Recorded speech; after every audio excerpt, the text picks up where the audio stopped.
মানসিকভাবে আমি ট্রমার ভিতরে আছি। আমি মনে করি যে আমাদের বৈষম্যবিরোধী ছাত্র আন্দোলনকে ছত্রভঙ্গ করার জন্য আমাদের সমন্বয়কদের নানা ধরনের এখানে প্রহসন এবং নাটক করা হচ্ছে।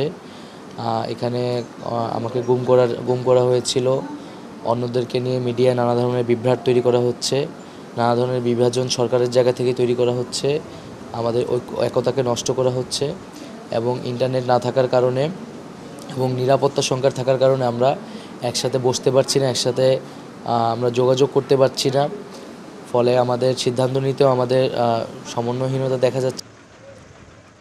করে আমাদের ওই 8টি দাবির পক্ষে গিয়ে যদি ওই যৌক্তিক এবং বাস্তবসম্মত যে স্টেপগুলো সেগুলো না নেওয়া হয়, আমাদের দাবিগুলো যদি মেনে না নেওয়া হয়, দৃশ্যমান এবং কঠোর যদি পদক্ষেপ না নেওয়া হয়, তাহলে আমরা কোনোদিনও এভাবে আমাদের সকলের জীবনকে শঙ্কায় রেখে আমাদের আন্দোলন ছেড়ে ভীরুর মতো কখনো চলে যেতে পারি না।